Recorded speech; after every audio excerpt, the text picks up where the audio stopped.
सबको जय मसीह की। प्रभु यीशु मसीह के नाम से मैं आप सबका इस वीडियो में मैं आपका स्वागत करता हूं और प्रभु यीशु के नाम से मैं आपके ऊपर आशीष की प्रार्थना करता हूं। मेरे प्रिय भाई बहन, इस समय जो कोई भी आप मुझे सुनेंगे कुछ विशेष बातों को लेकर के और वर्तमान परिस्थिति को लेकर के परमेश्वर ने जो वचन मेरे मन में डाले हैं उन वचनों को मैं आपके सम्मुख में रखने जा रहा हूं और प्रभु का धन्यवाद करता हूं इस परिस्थिति के लिए, इस समय के लिए कि परमेश्वर हमसे हमारे जीवन में कई सारी उम्मीदें और कई सारी आशीषों को लेकर के हमारे सम्मुख में परमेश्वर खड़ा है और हमारी जो जिम्मेदारी है विशेषकर इस परिस्थितियों में जहां हमारे चारों तरफ में महामारी है और पिछले दिनों में हमने देखा है कि कई सारे मसीह लोग, कई सारे प्रभु के दास लोग प्रभु में सो गए हैं। मेरे प्रिय भाइयों, विशेष में परमेश्वर हमें सिखाना चाहता है, हमसे बात करना चाहता है कि ये समय लापरवाही का नहीं है और ये समय हमें थोड़ा गंभीर होने का समय है। और आज विशेष रूप से वचन के द्वारा परमेश्वर हमसे बात करेगा। मैं आपके सामने 2 वीडियो बनाने जा रहा हूँ।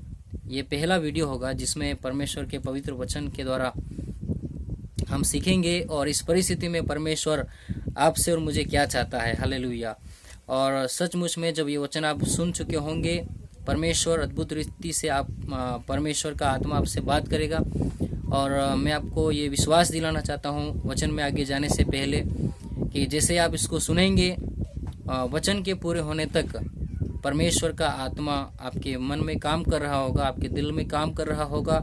आपको परमेश्वर जो 2 तरफा की ज़िंदगी या फिर जो एक उलझन वाली बात है या फिर चाहे आप किसी ऐसी परिस्थिति में पड़े हैं कि आप अपने आप को निर्णय नहीं ले पा रहे हैं कि आप मसीह में बुलाए गए हैं या चुने गए हैं, या कई सारे भाइयों को ऐसा डाउट रहता है कि मेरी बुलाहट क्या है, मेरी कॉलिंग क्या है, या क्या मैं ये जिम्मेदारी मेरी है या फिर किसी और लोगों की है। इस प्रकार की परिस्थिति में अगर आप है तो आज जब इस वचन को आप स्वीकार करेंगे, वचन को आप ग्रहण करेंगे, सुनेंगे, तो इस वचन के पीछे पीछे परमेश्वर का पवित्र आत्मा आपसे बात करने के लिए, जिस खड्डे में आप हो उस खड्डे से निकालने के लिए, जिस मुसीबत में आप हो उस मुसीबत से निकालने के लिए परमेश्वर का पवित्र आत्मा आपके पास आएगा। परंतु आपको एक काम करना है कि इस वचन को आप पूरा सुनेंगे और सुनने के बाद यदि आप चाहते हैं कि जिस परिस्थिति में है वहाँ से आप बाहर आना चाहते हैं और सचमुच में आप यीशु मसीह में होकर फलवंत होना चाहते हैं, आप किसी की आड़ बनना चाहते हैं, किसी के परिवार के आंसुओं को रोकना चाहते हैं, या इस संसार में जहाँ पर सब कुछ निरर्थक है, इस संसार में जहाँ पर जिसको ज्ञान ही कहना भूल है, ऐसा परमेश्वर का वचन कहता है। अगर आप चाहते हैं कि आप किसी की ज़िंदगी का हिस्सा बन जाए, अगर आप चाहते हैं कि किसी की खुशी का हिस्सा बन जाए, तो मेरे प्रिय भाइयों, विशेषकर इस वचन को आप अंत तक सुनिएगा। प्रभु आपको आशीष दे। ज़्यादा कुछ न कहते हुए आइए हम इस समय सीधा वचन में जाए। और आज का जो वचन है वो पाया जाता है 2 पतरस उसका पहला अध्याय और उसके 10 में इस प्रकार से लिखा है।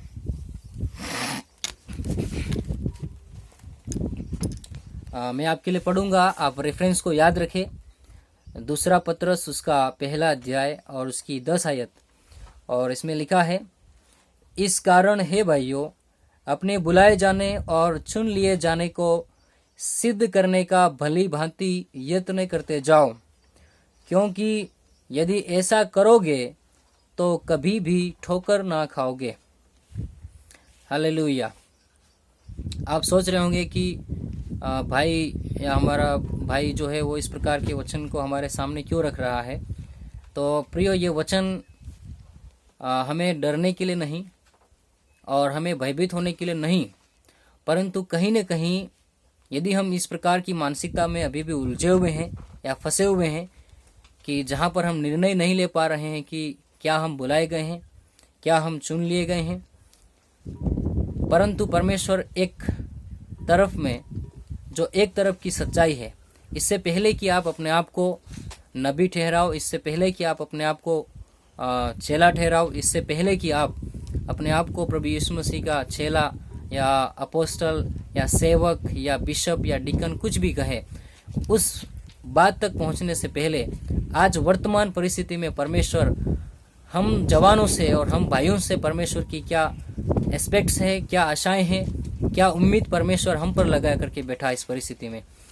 ये वचन प्रियो इस प्रकार हमें कहता है कि इस कारण है भाइयों, अपने बुलाए जाने और चुन लिए जाने को सिद्ध करने का भली भांति यत्न करते जाओ, क्योंकि यदि ऐसा करोगे तो कभी भी ठोकर ना खाओगे। मेरे प्रिय भाइयों, हमने देखा है कुछ समय पहले कई सारे क्योंकि हमारे बांसवाड़ा में ही नहीं परंतु पूरे भारतवर्ष में और हो सकता है पूरे वर्ल्ड में कई सारे प्रभु के सेवक, परमेश्वर के सर्वेंट्स जो प्रभु की सेवा कर रहे थे, प्रभु में सो गए हैं।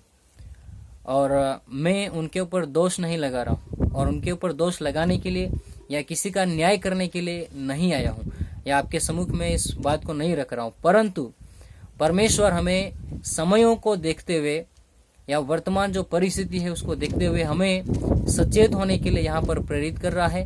कहीं न कहीं प्रभु हमें अलर्ट कर रहा है, क्योंकि देखिए ये बात कहाँ पर साबित होती है, क्योंकि भजन संहिता उसका 51 अध्याय में परमेश्वर अपने लोगों से वायदा करता है कि जो मेरे नाम का भय मानेंगे, किसी प्रकार की कोई मरी महामारी और न रोग जो दिन को उजाड़ता है और न मरी जो रात को फैलती है, किसी भी रीति से अपने डेरे के निकट नहीं आएगी।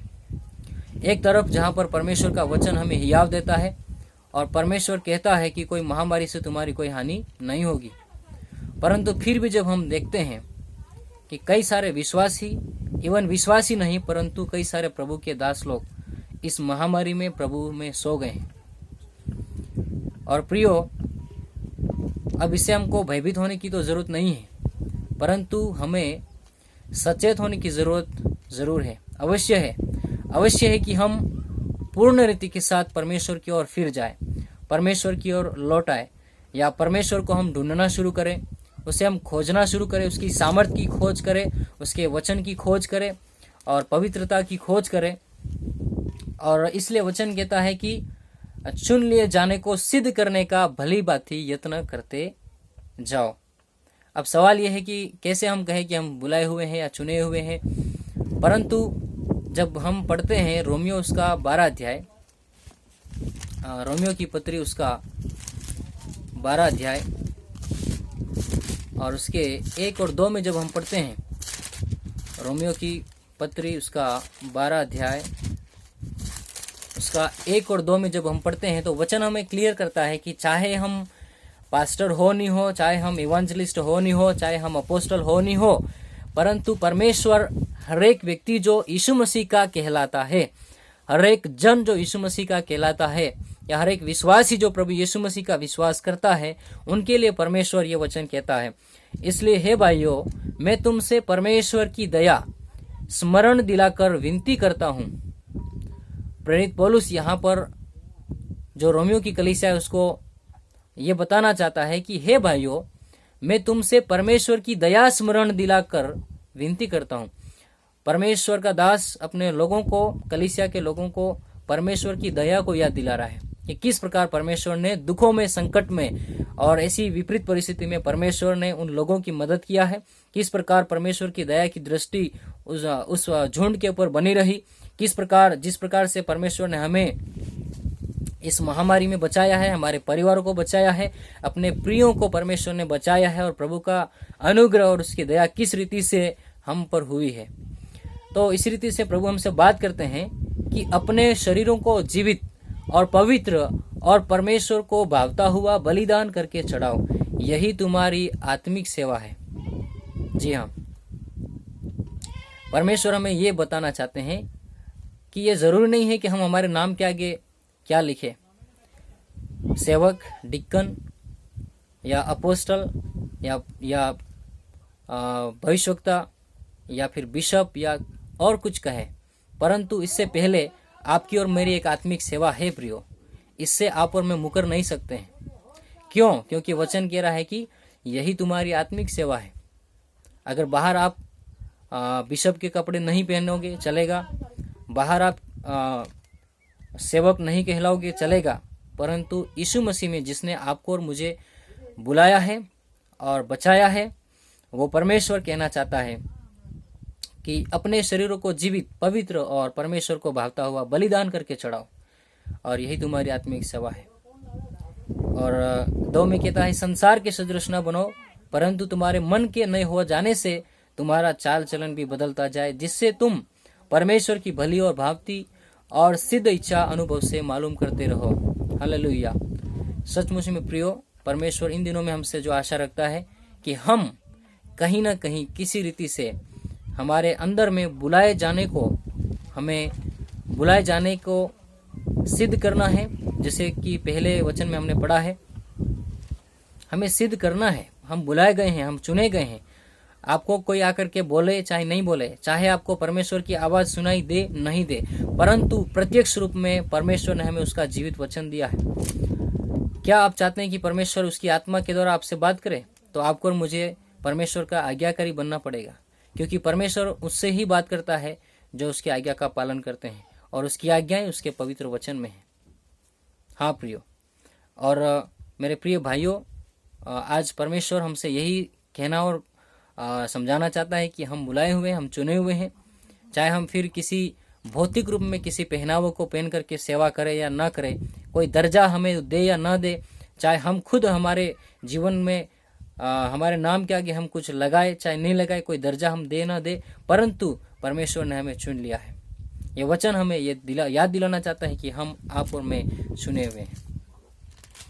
और एक बात जो है आज विशेष परमेश्वर हमसे बात करना चाहता है, और वो लूका की पुस्तक उसका 13वां अध्याय और उसके 6 आयत में पाई जाती है।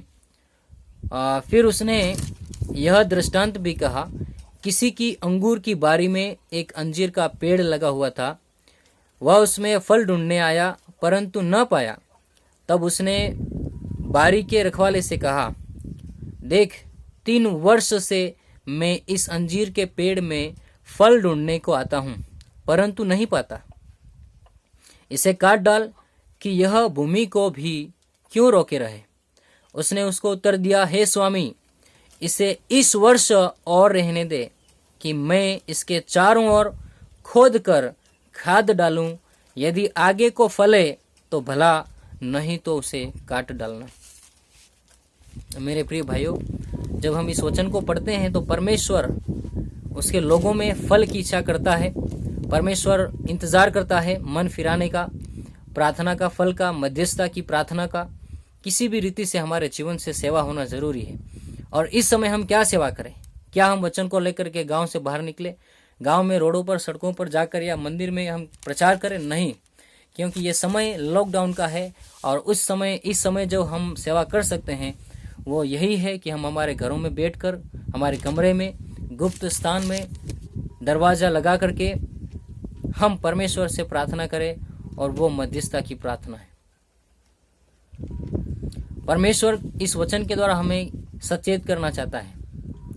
मैं इस समय और मैं क्लेरिफाई करना चाहता हूँ इस बात को कि परमेश्वर ने हमें आशीषित होने के लिए बुलाया है। परमेश्वर ने हमें श्रापित होने के लिए नहीं बुलाया प्रियो, और ना ही मैं आपको श्रापित करने के लिए खड़ा हूँ, या ना ही इस वचन को, इस वीडियो को मैं आपको श्रापित होने के लिए बता रहा हूँ। परंतु ये वचन जो है, जब परमेश्वर ने कोई भी कदम उठाया, परमेश्वर ने अपने नबियों से बातें की है। पुराने नियम में हम जब देखते हैं जो कुछ भी किया परमेश्वर ने, परमेश्वर निनवे को नाश करना चाहता था, परंतु उससे पहले परमेश्वर ने योना को बुलाया और उसको भेजा कि तू जा और मेरे वचन को प्रकट कर, उनको बोल कि इस निनवे को परमेश्वर 40 दिनों के बाद नाश करने पर है, आप मन फिराओ, पश्चाताप करो। परमेश्वर कुछ भी करने से पहले आपको और मुझे इस बात को अवगत कराना चाहता है प्रियो। इस दृष्टांत से परमेश्वर हमारे अंदर कुछ फलों को देखना चाहता है। हो सकता है मसीह में विश्वास किए हुए या सेवा करते हुए हमें 1 साल, 2 साल, 3 साल हुए हो, परंतु जिस रीति से हमारे अंदर परमेश्वर फल देखना चाहता है अगर नहीं है, या आज हमें अपने आप को जांचने की जरूरत है। हमको भयभीत होने की जरूरत नहीं है। मैं आपको फिर से इस बात में विश्वास दिलाना चाहता हूँ, इस वचन को सुनने के बाद आप भयभीत न होना, क्योंकि परमेश्वर जब किसी से बात करता है तो वो उनको आशीषित होने के लिए बात करता है, श्रापित होने के लिए नहीं। आपको किसी रीति से डरने और भयभीत होने की जरूरत नहीं है, परंतु हाँ, इस वचन के जरिए परमेश्वर हमें अलर्ट करना चाहता है, हमें हमें हमें तैयार करना चाहता है कि हम आगे को किस रीति से परमेश्वर के काम आ जाए, किस रीति से हमारे अंदर फल लग जाए। किसी न किसी रीति से कम हमारे अंदर कोई एक फल तो होना जरूरी है। मेरे प्रियो, इसमें कोई आपको ज़्यादा सिखाने की ज़रूरत नहीं है, परंतु जब एक बार प्रभु यीशु मसीह रोड के किनारे खेतों में होकर जा रहे थे, तो आप सबको मालूम है प्रभु यीशु मसीह को जब भूख लगी, और वचन में लिखा है कि वो उस पेड़ के पास में गया और उसने पत्तों के अलावा कोई फल ना पाया, तो प्रभु यीशु मसीह ने उस पेड़ को ये कहा कि अब से तुझ में फिर कभी फल नहीं लगे। मेरे प्रियो, एक प्रकाशन की बात यह है, हमें समझने की बात यह है कि दूसरे दिन जब चले जाते हैं वो पेड़ सूखा हुआ मिलता है। अब मैं आपको याद दिलाना चाहता हूं कि यीशु मसीह ने उसको ना ही श्राप दिया और ना ही उसको सूख जा ऐसा कहा, परंतु प्रभु यीशु ने कहा कि तेरे अंदर अब से आगे को कोई फल ना लगे। मेरे प्रियो, उस पेड़ का अस्तित्व उसके फलों से ही था। और मसीह में मेरे प्रिय भाइयों, आज क्यों हम नज़रअंदाज करते हैं, क्यों हम लापरवाह हैं? जब हमारे चारों तरफ में कई बड़े बड़े सेवक, कई बड़े बड़े प्रभु के दास लोग प्रभु में सो गए हैं, कई बड़ी बड़ी सेवाएं उन्होंने करी है, कई बड़ी बड़ी सेवकाई में वो थे, तो क्या आज हमें जागने की जरूरत नहीं है? हमें जागने की जरूरत है। हम मध्यस्थता की प्रार्थना करें। इसीलिए परमेश्वर ने हमें BPM बाराका प्रोफेटिक मिनिस्ट्री के जरिए परमेश्वर ने 5-6 महीने पहले ही हमें एक ऐसा सौभाग्य और ऐसा अवसर दे दिया था कि हम ये ना कहे कि हम सेवा नहीं करते हैं, कि हम ये ना कहे कि हमारे पास सेवा नहीं है, कि हम ये ना कहे कि हमारे पास वो फल नहीं है जिसके द्वारा हम बचे ना जाए, परंतु परमेश्वर ने हमें परमेश्वर हमें हियाव दे, परमेश्वर हमें इस विपरीत परिस्थिति में, परीक्षा की घड़ी में, महामारी के दौरान हमारा आसरा और भरोसा और सहारा बन जाए। इसलिए परमेश्वर ने हमें ये काम दे दिया था, ये काम सौंप दिया था कि 24 घंटे की जो चेन प्रेयर है उसमें हम 1 घंटा इस देश के लिए, हमारे पड़ोसी भाइयों के लिए, सेवकों के लिए हम 1 घंटा प्रार्थना करें। मेरे प्रियो, मेरे भाइयों, परमेश्वर हमें आगाह करना चाहते हैं। परमेश्वर चाहते हैं कि हमारे अंदर वो फल आ जाए। मैं विश्वास करता हूँ आप में से बहुत सारे लोग प्रार्थना कर रहे हैं और अपने ही समय में प्रार्थना कर रहे हैं, परंतु एक विशेष बात परमेश्वर आज हमें सिखाना चाहते हैं। अगर हमारे अंदर फल नहीं है तो ये प्रभु का बहुत बड़ा अनुग्रह है। परमेश्वर ने हमें 1 साल और दिया है, परमेश्वर ने हमें आगे की जिंदगी और दी है। परमेश्वर हमें किसी रीति से नाश नहीं करना चाहता है, परमेश्वर हमारे परिवारों को किसी रीति से नाश नहीं करना चाहता है, परंतु हमें बचाना चाहता है। और उससे अधिक परमेश्वर हमें दूसरों को बचाने के लिए, दूसरों की शांति का कारण बनने के लिए, आशीष बनने के लिए, आशीष ठहरने के लिए परमेश्वर हमें उपयोग करना चाहता है। मेरी आप सबसे गुजारिश है, परमेश्वर हमसे यह आग्रह करता है कि एटलीस्ट चाहे हम वचन लेकर कहीं जाए न जाए, किसी के सामने खड़े होकर प्रचार करें या नहीं करें, परंतु 1 घंटा, वो भी एक सप्ताह में जो समय हमें मिला है, वो समय आपको किसी इंसान ने नहीं दिया है। मैं आपको फिर से कहता हूँ, वो समय आपको परमेश्वर ने दिया है। आप सुनिश्चित हो जाए, वो वचन किसी इंसान ने आपके लिए नहीं ठहराया है। यीशु मसीह के नाम से मैं आपके सामने फिर से मैं कहना चाहता हूँ, वो वचन, वो जो समय है, वो परमेश्वर ने आपके लिए ठहराया है। वो आपकी सेवा है, यह आपकी सेवा है। और जब इस सेवा का फल आपके जीवन में लगा हुआ है, और जब आप इस अपने समय में, जब बाराका प्रोफेटिक मिनिस्ट्री की ओर से जो समय आपको मिला है, अगर आप उस समय में प्रार्थना कर रहे हैं तो आपके अंदर वो प्रार्थना का फल है। आप नाश नहीं किए जाओगे, आपका परिवार नाश नहीं किया जाएगा, आप किसी और की आशीष का कारण ठहरेंगे, आप कई सारे लोगों की जिंदगी को बचाने वाले ठहरेंगे। मेरे प्रिय भाइयों, अगर हम ऐसे समय में भी नहीं जागेंगे, नहीं चेतेंगे, तो मैं आपको एक बात बोलना चाहता हूं कि इससे बड़ा समय आपके और मेरे जीवन में नहीं आने वाला है आपको जगाने के लिए। समय निकट है, परमेश्वर प्रभु यीशु मसीह आने वाला है और गुप्त आगमन निकट है, उसके चिन्ह प्रकट किए जा रहे हैं। जो चंद्रमा है वो लाल जैसा हो चुका है, कई सारे लोगों ने रिकॉर्ड करके आपको बताया है, कई सारी घटनाएं ऐसी घट रही है, कई सारी भविष्यवाणी जो खुद यीशु मसीह ने कही है वो पूरी हो रही है। चाहे आप किसी भविष्यवक्ता के ऊपर विश्वास करें या नहीं करें, परंतु आपका और मेरा जो आदर्श है, आपका और मेरा आपकी ज़िंदगी के लिए, मेरे लिए जो मरा है वो यीशु मसीह है। और उसी ने कहा कि अंत के दिनों में मेरे आने से पहले इस प्रकार की घटनाएं होगी। यीशु मसीह आने पर है। प्रभु चाहता है कि आपके जीवन के द्वारा कई सारी आत्माएं बचाई जाए, आपकी प्रार्थनाओं के द्वारा कई सारे लोगों के आंसुओं को पहुंचा जाए। आपको और मुझे शायद ये मालूम नहीं है और ये अनुभव नहीं है कि आपने और मैंने किसी को नहीं खोया है, परंतु इस लॉकडाउन में, इस महामारी में कई सारे लोगों ने, किसी ने अपने बाप को खोया, किसी ने अपनी माँ को खोया, किसी ने अपने भाई को खोया, किसी ने अपनी पत्नी को खोया है। उनसे आप जा करके मिलिए, उनसे आप पूछिए और उनकी जगह पर आप अपने आप को रख के देखिए कि उनके मनों में क्या गुजर रही है, उनके परिवारों में क्या गुजर रही है। मेरे प्रिय भाइयों, अगर मेरे इस बोलने में अगर आपको कोई दिक्कत आती है तो मैं क्षमा चाहता हूँ और प्रभु आपको क्षमा भी करे, ऐसी भी मेरी प्रार्थना है। परंतु परमेश्वर की मर्जी यही है प्रियो, जो वचन आपके सम्मुख में रखा गया है, मेरे जीवन के लिए रखा गया है, आपके जीवन के लिए रखा गया है। हमारे जीवन में परमेश्वर की इच्छा और मर्जी यही है, हम उठ खड़े हो। अगर आज हमारे जीवन में फल नहीं है तो वो फल हमारे अंदर आ जाए, जिससे कि हम परमेश्वर के इस राज्य में और इस धरती के ऊपर हम बने रहें और परमेश्वर हमारे जीवन में इन फलों को देख करके हमें कई सारी आत्माओं को जीतने के लिए परमेश्वर मदद करे। परमेश्वर आपको नौकरी के लिए मदद करे, आपके परिवार में आशीष के लिए मदद करे, आपके परिवार को संभाले।